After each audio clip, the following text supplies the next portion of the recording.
지금 법률 검토가 끝났답니다. 아, 그래요? 지금 그 2분 40초짜리 네. 녹음 파일 원본을 한번. 예, 역사상 최초로 네. 대한민국 단독 보도. 단독은 늘 단독이죠. 예, 그 음성 파일을 교수님 못 들어보셨죠? 네, 못 들었어요. 예, 지금 들어보시고 그리고 그러니까 변조되지 않은 원본 파일이라는 거죠. 저희는 그 4월도 가짜는 가라. 그 변조된 거 안 씁니다. 네. 있는 그대로. 예. 자, 한번 좀 틀어주시죠. 여보세요? 여보세요? 익수님, 늦은 시간에 죄송해요. 네, 저번에 제가 잠깐 카톡에서 여쭤봤었던 내용인데요. 뭔데? 문 후보님 아들 준용 씨 관련해서 같이 파슨스 계실 때 들으셨다는 말 한 가지만 좀 확인 좀 할게요.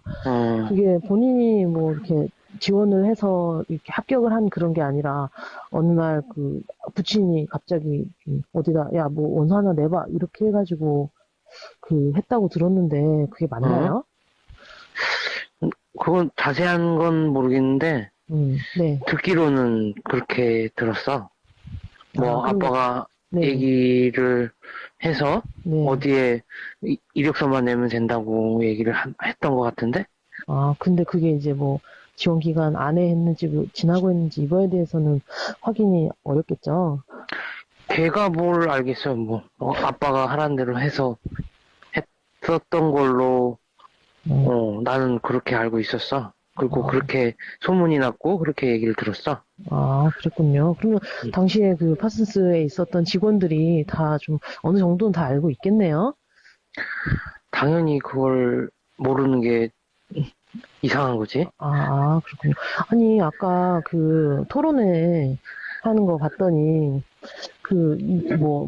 무슨 아드님이 자기 실력으로 입학했고, 본인이 아무런 뭐를 행사하지 않았다. 자꾸 이렇게 말씀을 문 후보님이 하시더라고요. 그래서, 제가 같이 공부하셨던 동료들한테 들은 얘기하고 전혀 달라서, 그래서 한번 여쭤보려고 했습니다. 일단 말이 돼야 뭘. 아유, 왜요? 참. 본인 아니야. 실력이 좀 별론가요? 본인이 본인 실력을 알걸? 그래요. 그러면, 고용정보원 5급에 이렇게 채용 될 만한 실력은 아니었다. 이렇게 이해하면 될까요? 알아서 생각해야지, 그런 건. 어떻게 그거를, 그것까지는. 너무 문 후보께서 자신있게 본인 실력으로 합격했고, 그렇다, 이렇게 얘기를 하시길래. 근데 네, 학교 졸업 직전에 다른 경력이 없었는데도 불구하고 그렇게 한 건 좀 의아하긴 했죠. 아니, 우리나라가 그렇지 뭐. 네, 더 이상 네. 얘기할 수가 없네. 예, 불편하신데 제가 자꾸 여쭤봐 죄송합니다. 그럼 이만 끊을게요. 예, 잘 지내? 네, 고맙습니다.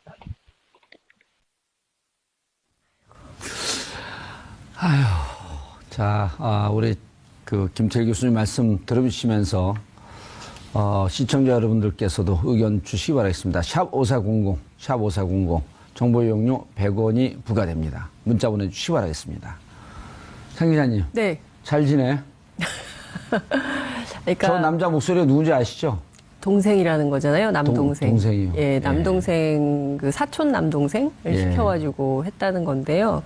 그러니까 이 과정을 쭉 들여다보면, 그러니까 물론 이제 검찰 조사를 통해서 사실 관계가 명명백백하게 밝혀지긴 하겠습니다만, 이게 어떤 그러니까 정치를 갈망하는 정치 지망생의 자작극이라고 보기에는 이게 어쨌든 이제 카이스트를 졸업한 학생이고 안철수 대표하고도 후보하고도 상당히 관계가 깊었던, 정치적으로 인연도 깊었던 이런 걸 종합적으로 판단을 해보면 이게 과연 혼자의 판단으로 이렇게 할 수 있었을까? 그러니까 물론 이제 국민의당에서는 이게 개인의 자작극이다 이렇게 계속 얘기를 하고 있고, 두 차례 걸쳐서 이용죽 공명선거 추진단장도 계속 그와 관련된 얘기를 하고 있지만, 액면 그대로 받아들이기에는 여러 군데가 좀 증명이 필요한 대목들이 있는 것 같습니다. 예, 교수님 들어보시니까 어때요?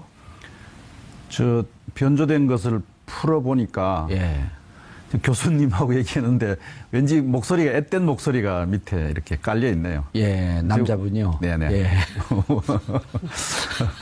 참 어이가 없어서 다들 우리 세 사람이 허탈한 웃음을 지금 짓고 있는데 있을 수 없는 일이 일어난 겁니다. 아니 정치권에 오래 계셨잖아요. 훈수도 많이 여러 두시고. 지켜봤죠. 그런데 저도 강심장이라고 하게 되면 5천만 분의 1인데 저도 저런 걸 조작할 생각을 아니 정치권에 있으면서 저런 걸 조작을 해야 되겠다. 이거 옛날에 진짜 막걸리 방공법이 있을 때도 저런 거 안 하는 거거든요. 그래서 한편에서는 이제 뭔가 저분의 배후에 어떤 뭐가 있을 집단과 것이다. 조직의 어떤 그 조력이 있지 않았겠느냐, 혹은 공모가 있지 않았겠느냐 이렇게 생각할 수 있고요. 또 한편으로는 이제 저분이 그 정치적 초년병이어서 저렇게 겁 없이 일을 저지를 수 있었던 게 아니냐 이렇게 또 볼 수도 있어요. 사실은 아시겠지만 정치권에서 조금만 생각을 해본 사람은 저 일이 얼마나 어마어마한 일이라는 것을 다 알지 않습니까? 감히 저런 일을 하기는 어렵거든요. 근데 청춘 콘서트 때부터 보면 저 이유미 씨가 안철수 후보가 정치권에 들어온 게 2011년이거든요. 그럼 정치권에서 같이 이 살을 부대끼면서 지낸 게 아유미 씨도 6년이에요. 근데 6년 동안 격동의 시기를 거쳤거든요. 12년에 대선 후보 갔다가 포기했죠. 양보했죠. 2016년에 총선했었죠. 그리고 그 전에 또 그 재보궐선거 했었죠. 이번에 또 대선 있었죠. 이러면서 지금 4건의 선거를 집중적으로 치렀기 때문에 어찌 보면 정치의식이 압축 성장한 시기라고 볼 수도 있을 텐데. 기술이 아주 기술이 압축 성장을 한 모양이죠. 정치 기술이. 야, 저거를 정말 보통 그 강심장이 아니고선 이제 저지를 수 없는 일이고. 근데 가면서 또 당원이나 기자들한테 보낸 문자도 나를 케어하지 않는다. 꼬리 자르게 하고 있다. 이런 식으로 섭섭함을 또 문자로 보냈단 말이에요. 그건 이용주 의원 얘기를 들어보니까 그 대목은 섭섭함이 아니라 완전히 이렇게 책임을 떠넘기는 이 프레임 전략인 의도적으로. 것 같아요. 이용주 의원 얘기로는 당이 케어하지 않는다라고 하는 말의 그 맥락은 이런 것이었대요. 이제 이분이 이용주 의원한테 와서 고백을 하니까 6월 24일이죠. 그것이 사실이라면 당이 당신을 도와주기 어렵다. 이런 얘기를 했다는 거예요. 그거를 뒤집어 가지고 또 당을 엮어 드리려고 하는 뭐 그런 얘기가 아니냐 이렇게 또 해석과 추측을 할 수가 있어요. 그러니까 저분이 아주 나쁜 일을 집중적으로 배운 것은 사실인 것 같죠. 저분의 스승은 누굴까요? 나쁜 일을 가르친. 근데 이제 저분에 대해서 저는 이제 저분의 어떤 범법 사실이 일차적으로 우리가 주목해야 될 일이고 또 하나는 저것을 거르지 못하는 그게 더 문제죠. 국민의당의 그 체계와 내부 능력의 문제이죠. 우리 뭐 두 분 다 아시겠지만은 정당이라고 하는 것은 온갖 욕망의 찌꺼기들이 다 몰려오는 것이잖아요. 좋은 욕망, 나쁜 욕망 뭐 이런 것들이 다 오고 또 누구나 쉽게 접근할 수 있는 거예요. 맞습니다. 중요한 의사결정에. 무슨 뭐 증명서가 있는 것도 아니고 말이죠. 그러나 기존에 좀 제도화된 정당들은 그런 것들을 잘 걸러낼 수 있는 장치를 가지고 있다고요. 서로 경계하고 견제하고 또 어떤 관찰하는 이런 제도적 장치와 정치적 메커니즘을 통해서 된 사람 안 된 사람 이렇게 걸러내지 않습니까? 이제 그런 체제에 구멍이 나 있었다고 하는 것이 우리가 굉장히 주목해야 될 대목이고요. 나중에 또 추가적으로 말씀을 드리겠습니다. 저희가 좀 취재를 해보니까, 그러니까 이유미라는 여성의 캐릭터가, 그러니까 그 여수 출신이고 여수 여고를 나왔더라고요. 그래서 이제 지난 총선 때는 이용주 의원하고 둘이 경선을 해서 떨어졌어요. 그래서 본인이 이 그 공천에서 탈락한 것에 대해서 상당히 이제 그 불만을 가지고 농성도 앙심을 하고. 품고 있었어요? 앙심이라기보다는 좀 불만이 있었겠죠. 나처럼 훌륭한 그 여성 정치인을 몰라보고 공천에서 탈락 혹은 배제하다니 뭐 이런 이제 속상함이 있었겠죠. 그래서 이번 그 지난 대선 과정에서 어떻게든 공을 세워서 뭔가 자신의 그 유력한 정치적 지위를 좀 선점하고 싶었던 거 아니냐라는 게 이제 당직자들 사이 사이에서 상당히 많이 퍼져 있는 얘기이기도 하고요. 또 다른 한편에서는 당시에 뭐가 됐든, 그러니까 그 굉장히 문준용 의혹에 집중을 했었어요. 복귀를 해보면. 예. 그러니까 뭐가 됐든, 그러니까 그 공명선거 추진단이라는 데 자체가 사실은, 그러니까 선거에 여러 조직이 있으면 거기가 좀 약간 네거티브를 담당하는 팀 같은 거였거든요. 그래서 당시 저도 복귀를 해보면 관련자들이 기자들한테 문준용 의혹에 대해서 집중적으로 파야 된다. 왜 기자들이 그 부분에 대해서 취재를 안 하냐. 근데 취재를 해도 뭔가 이를테면 안 나온 지금 거 여기 아니에요. 등장하는 교수님, 그 남동생의 주장처럼 그 교수님의 인터뷰를 좀 하고 싶다. 왜냐하면 크로스 체크를 해서 확인이 돼야 기사를 쓸 수 있거든요. 예. 기자들은. 근데 확인이 안 되면 기사 쓰기가 굉장히 어려운데 그 부분에 대해서도 국민의당이 적극적으로 확인은 안 해주고 지나치게 의혹 제기만 했었거든요. 그랬을 때 이제 뭐 이메일 주소 알려주고 이걸로 이제 가름하자 이런 거였는데 워낙 뭐 이게 그 사회적으로 일파만파 커지니까 그 교수님 자체가 뭐 말씀을 안 하고 싶어 한다. 그래서 기자들이 좀 기다려달라. 당은 그것을 이해했다는 건데 지금 보면 그 검증 자체가 굉장히 부실했고 그냥 이거저거 다 던져놓고 선거 끝나면 어차피 다 취하하는 거니까 괜찮은 거 아니야. 뭐 이런 식의 묻지마 공세를 했던 것은 아닌가 이런 생각이 좀 들기도 합니다. 이 음성만 아니라 이제 카카오톡 대화도 또 조작을 했단 말이에요. 근데 가증스럽죠. 가증스럽다는 말이. 그런데 이제 그때 당시 민주당에서 당시 파슨스 스쿨에 다녔던 학생이 3명이었고 시기나 이런 전체적으로 변조된 것을 들어보니 납니다라고 하면서 자기 실명을 밝히면서 나타난 친구가 있었거든요. 있었죠. 그리고 나는 그런 얘기를 한 적이 없고 한 명은 미국에 있었고 남학생 3명 중에 난데 그럼 그 미국에 있는 친구한테 들었을 리는 없고 그 친구는 잘 모른다 그런 내용을. 그건 나다. 그렇게 적극적으로 민주당에서 반박을 하면서 나왔고 또 하나 그때 내용 중에 하나가 문준용 씨는 아빠라는 표현을 안 쓴다. 아버지라고 한다. 그럼 아주 구체적으로 총론도 그렇고 디테일도 그렇고 파고 들어오면서 검증을 하자 이렇게 제안을 했던 거거든요. 그거를 왜 외면했을까요? 글쎄 말입니다. 그 마지막 단계에서는 뭐 이런 일도 있었다고 그러죠. 실제로 뭐 기자회견해서 이것을 좀 문제를 공개적으로 삼자라고 하니 예. 그제서야 이유미 씨가 하지 말자고 이게 그렇죠. 주저하고 말렸다는 거예요. 예. 이제 그 신호가 무엇인지를 이제 깊이 생각을 안 한 것 같죠.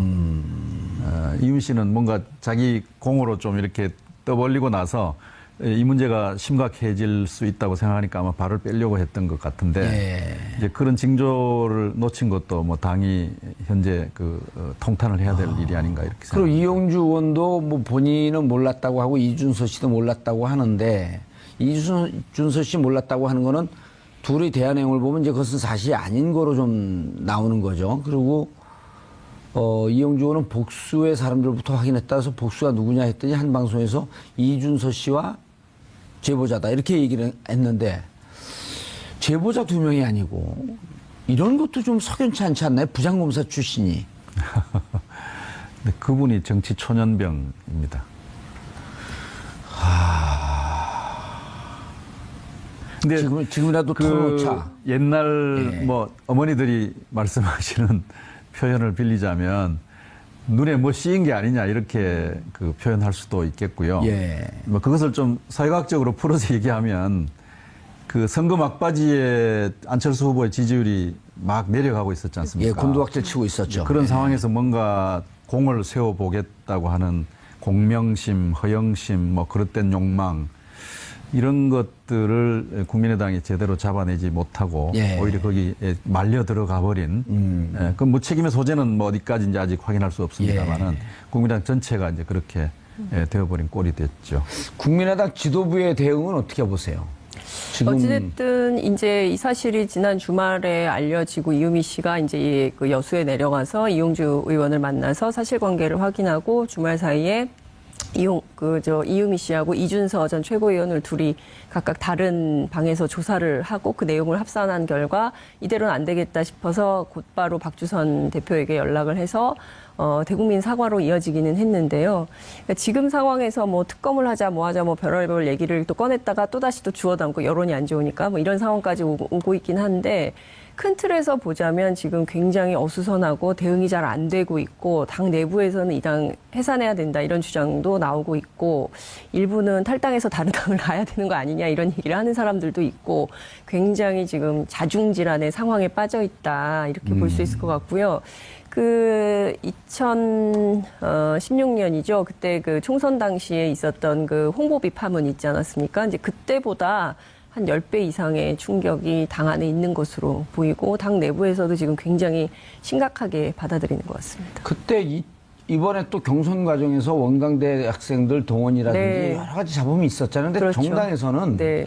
사실 그런 잡음이 좀 있어요. 뭐 그 정상적으로 그 전당대회 한다 그러면서 찻대기 하는 거 뭐 비일비재했던 일이고 물론 그것이 잘했다는 게 아니지만 네. 일상적인 일이고 또 이제 그런 것을 자꾸만 견제하면서 더 나은 정치 문화를 갖고 있는 정당으로 가려고 노력을 해야 하는데 이거는 그렇죠. 그러니까 이제 지도부도 지금 무척 당혹스러워하지 않나요? 당황스럽죠. 그리고 더 중요한 것은 그 국민의당 특히 안철수 후보가 내세웠던 것이 구태 정치와 결별하고 새로운 새 정치. 정치를 새 예. 정치를 하겠다라는 것이었는데 그 새 정치에 부합하는 것이냐. 근데 네거티브가 너무 강도가 세진다. 기자들도 굉장히 문제 제기를 많이 했거든요. 의혹은 많은데 그 해명할 만한 구체적인 단서가 너무 부족한 거 아니냐 이런 비판을 굉장히 기자들이 많이 했었거든요. 근데 그럼에도 불구하고 그건 좀 기자들의 영역이야. 취재 좀 해줘봐. 자기들이 취재를 해서 기사를 써야지 자꾸 우리한테만 달라 그러면 어떻게 뭐 이제 이런 얘기들이 많이 있었던 겁니다. 그러니까 어떤 측면에서 보자면 대단히 나이브한 측면도 있고요. 선거 막 이런 무책임하게 의혹 제기를 해놓고 선거 끝나면 어차피 다 고소고발은 취하하는 거니까 일단 질러 뭐 이런 생각들이 있었던 거 아닌가라는 생각도 좀 듭니다. 당 지도부가 어떻게 대응을 해야 됩니까, 교수님? 저는 발빠르게 사과한 것은 잘했다고 칭찬해주고 싶어요. 예. 특히 이제 당사자인 문 대통령과 그 아들에게 진지하게 사과를 박주선 비상대책위원장이 하지 않았습니까? 예. 그것은 훌륭하게 했는데 문제는 이제 그 다음이에요. 곧바로 이제 특검을 하겠다고 이렇게 얘기를 하니까 개인적 입장으로 박 전 의원이 얘기를 했죠. 예, 뭐 그런 의견을 가지신 분들이 있었습니다. 그러니까 그 사과의 진정성이 확 덧쳐버린 거죠. 예, 그 완전히 그 뭐라 그럴까 왜곡되어 버리고 전달되지 않는 훼손되어 버린 거죠. 예. 아니 뭐 반성을 하면 이제 일관되게 진지하게 뭐 반성을 해야 되지. 너는 잘났냐 뭐 이렇게 지금 하면 그게 반성이라고 할 수 있겠습니까? 이제 그런 대목이 하나 있었고요. 그다음에 또 하나 아쉬운 것은 당내에서 이 문제를 계속 법적 도의적인 문제로 계속 다루고 있단 말이에요.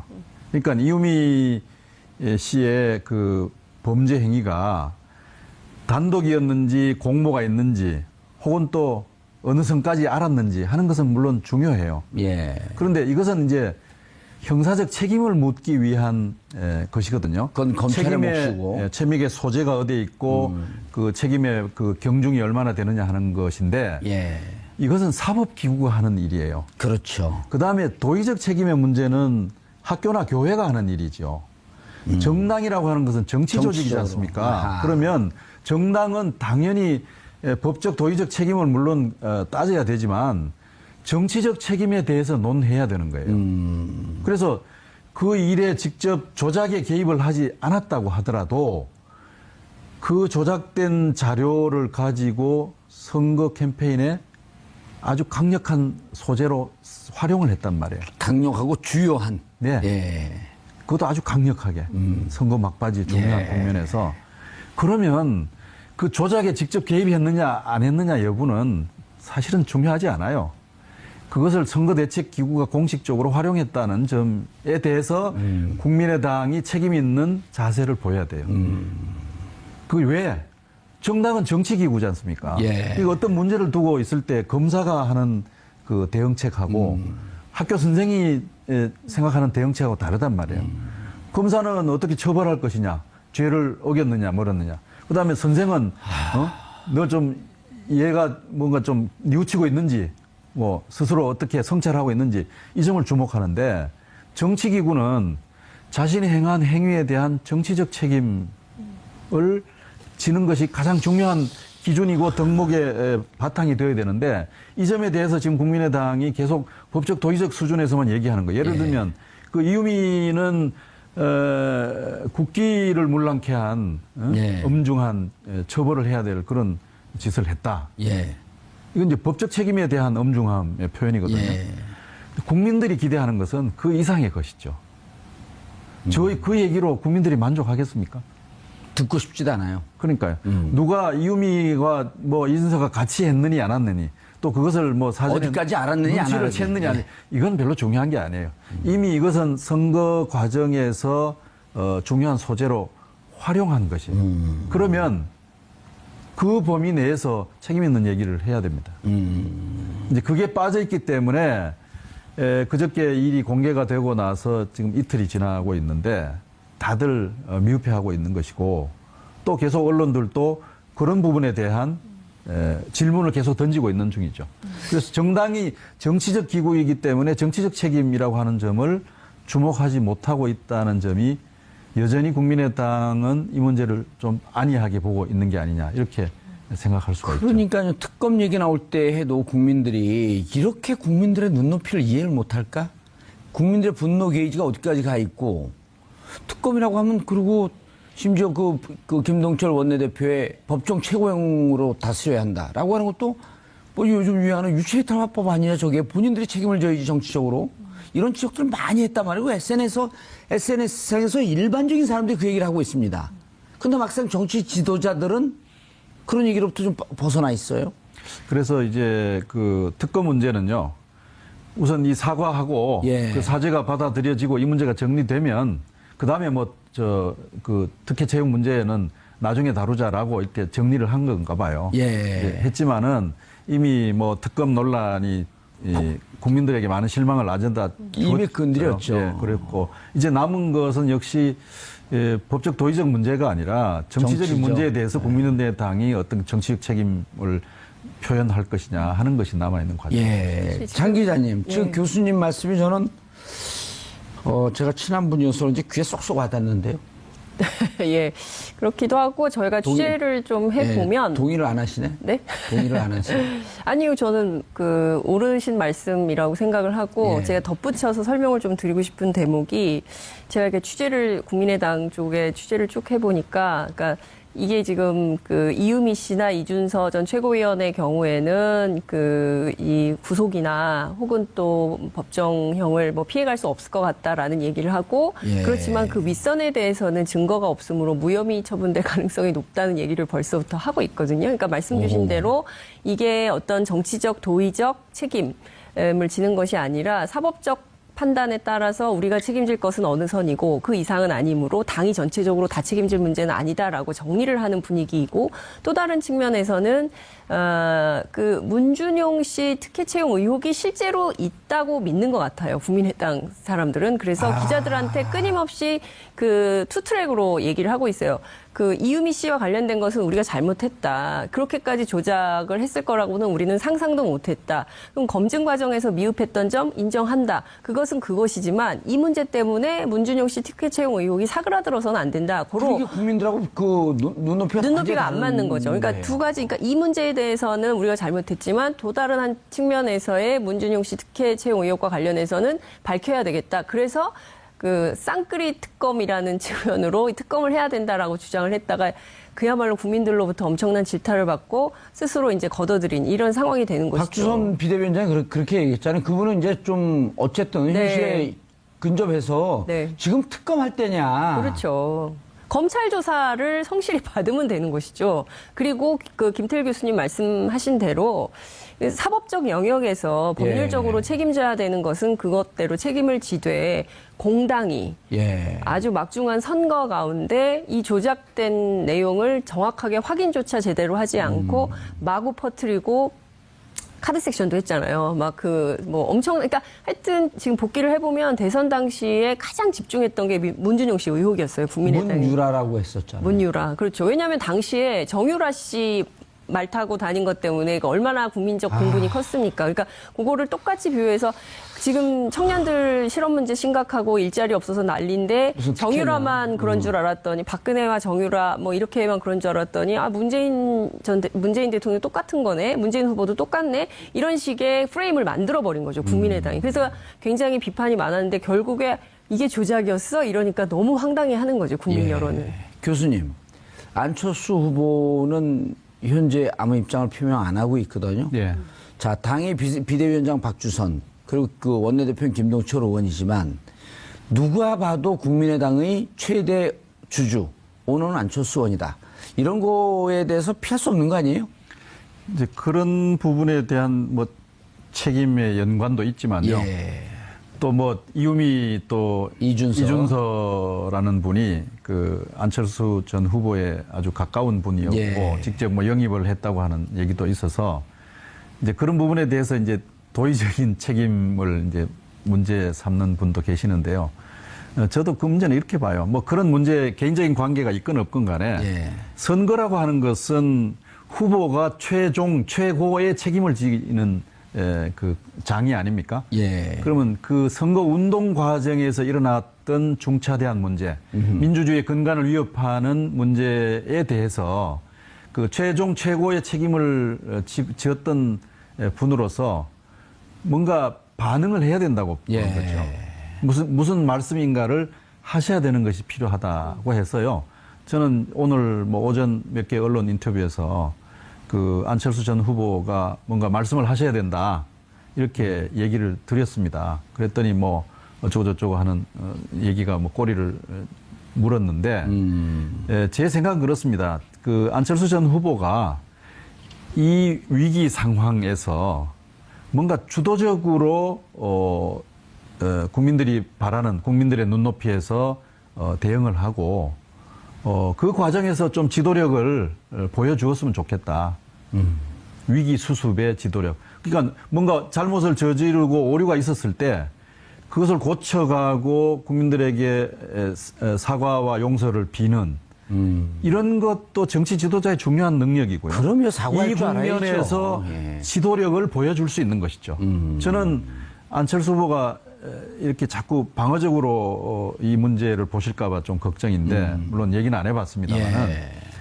오히려 이런 위기 상황, 그 집단적으로 처하고 있는 위기 상황을 예. 잘 헤쳐나갈 수 있는 지도력을 보임으로써 정말로 여전히 남아있는 우리의 지도자 중에 한 사람으로 자기 자리를 매기고 또 내공을 다져가고 그럼으로써 개인의 어떤 정치적 비전이나 본인을 서포트했던 국민의당과 지지자들에게 뭔가 좀 안심할 수 있는 그런 모습을 보였으면 하는 바람을 가지고 있습니다.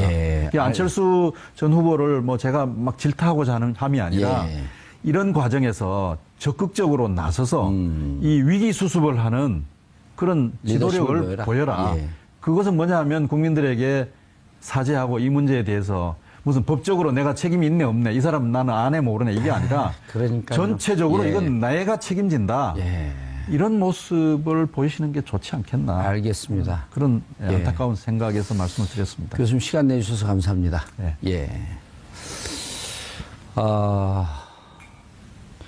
국민의당이 국민들의 눈높이하고는 조금 다른 생각을 하고 있는 것 같습니다. 이러저러한 얘기를 많이 말씀을 드리고 싶지만 시간 내서 정봉주의 품격 시대라도 좀 보시면 좀 아이디어를 찾지 않을까.